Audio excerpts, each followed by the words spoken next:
Hello and welcome to my channel. It's Jess with Love to Plan with Jess, and in this video we are going to take a look at the books that I read in February. This is my reading journal.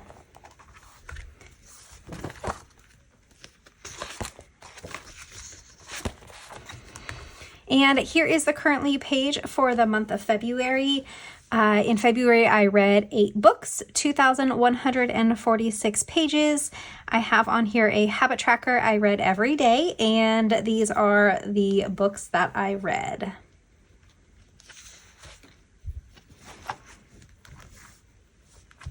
Taking a look at my monthly view, the way that I use this page of the reading journal is to put a box on the day that I start a book and then use washi to indicate how long it took me to read the book. So this just shows how long it took me to read each one.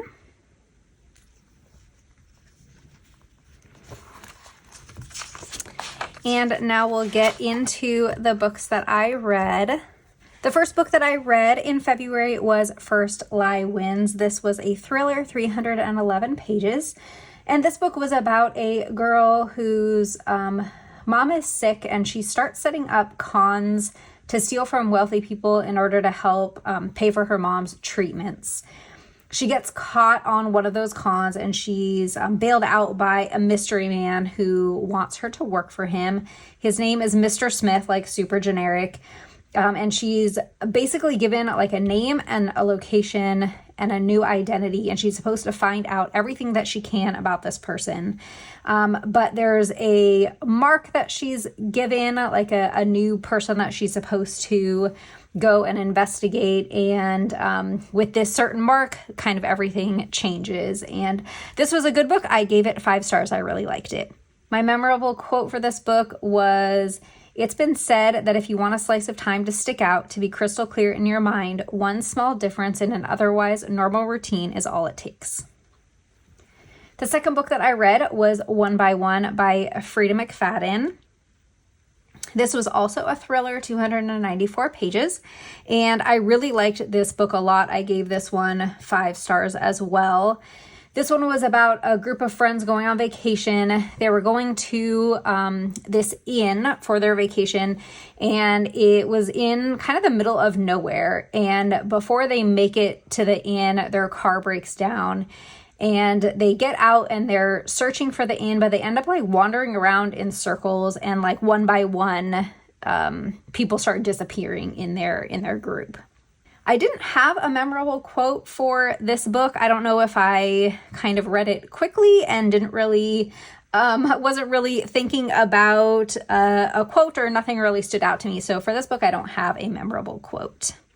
The next book that I read was Rock, Paper, Scissors. This was also a thriller, 312 pages.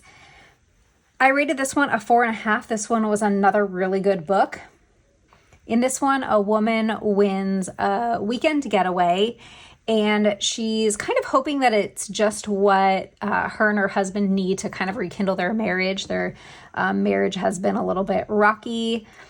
They make it to their destination, and there's like a major snowstorm, and the place that their weekend getaway is at ends up being like an abandoned church. And it turns out that they didn't really randomly win the trip. And as the book goes on, you kind of learn a lot about some like major secrets between the couple. The quote that I had for this book was, "When you reach the top of a hill, you can often look back and see the whole path you took to make the journey. But while you're on the path, it's sometimes impossible to see where you're going or where you have been." And I gave this one 4.5 stars. I may have said that already. I'm not sure. Next up was Heart Bones by Colleen Hoover. This was a romance novel, 246 pages. This one I really liked a lot. I rated it 5 stars, and it's pretty rare for me to rate a romance novel 5 stars, but this one was really good. In this book, a teenage girl, late teens, finds her mom dead of an overdose. Her mom was an addict. And she ends up spending the summer with her dad and his new wife and stepdaughter. And she was very estranged from her dad. She didn't really see much of him when she was growing up. while she's at his house, he lives in a very like wealthy area. She meets a local rich boy, and right away she feels a really strong connection to him and opens up more to him than she has with anybody in the past. And then you learn that neither one of them are really who they portray themselves to be, I suppose you could say. My quote for this book was, "Damaged people recognize other damaged people." The next book I read was The Teacher, and this was another thriller, 394 pages. I rated this 3.5 stars, which is kind of low for me for a thriller, especially a Frida McFadden book. I typically really like her books. And this one, it was really good. There were good twists and turns in it. I liked the way that it was written. It really held my attention, but there was like a little bit of an ick factor that I guess is why I rated it a little bit lower. This book was about a teenage girl. She starts off the school year kind of being like ostracized because there was a misunderstanding from the year before that a teacher was fired and everyone blamed her. It was a teacher that everyone liked, and everyone blamed her because they all thought that she was having an affair with him, but she wasn't. There's a husband and a wife that are both teachers at this school, and throughout the novel she ends up having like a very different relationship between like the husband teacher and the wife teacher. I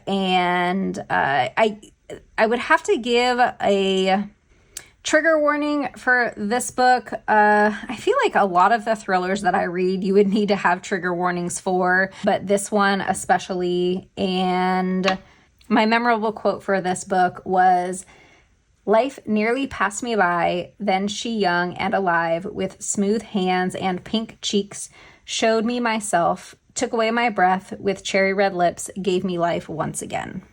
The next book that I read was The Stranger in Her House. This was also a thriller, and I rated it 4 stars, 342 pages. This book was about a woman that's looking after her mother with dementia.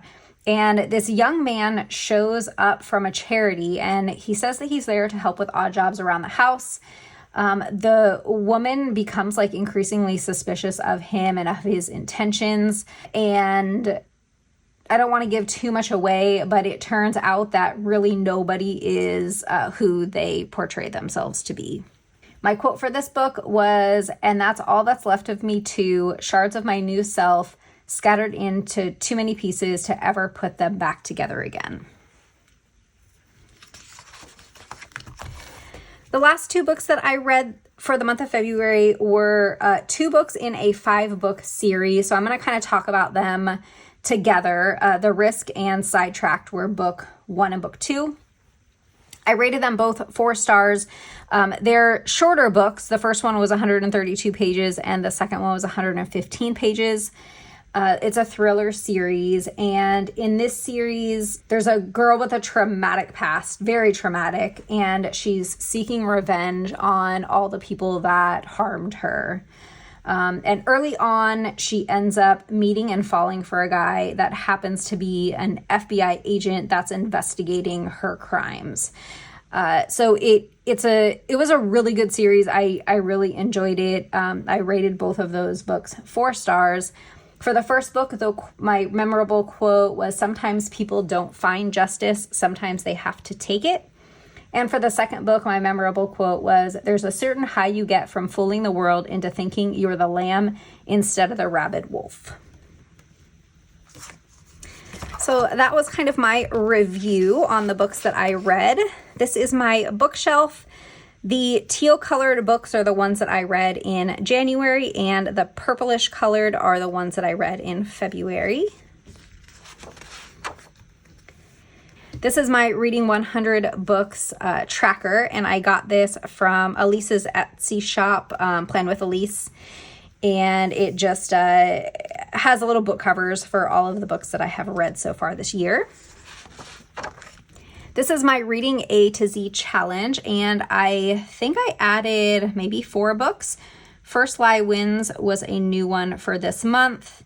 One by One, Rock, Paper, Scissors, and The Stranger in Her House. Oh, and also The Teacher. So those were the ones that I added for this month. So I'm doing pretty well on my Reading A to Z challenge.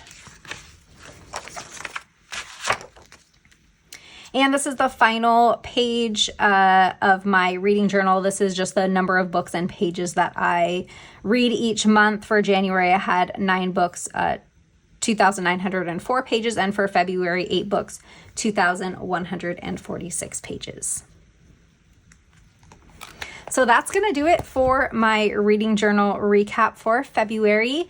Let me know what books you're reading, and if you have any recommendations for me. I am always looking for new books to read. I hope you enjoyed this video. If you did, please hit that like button and don't forget to subscribe, and I'll see you next time. Bye.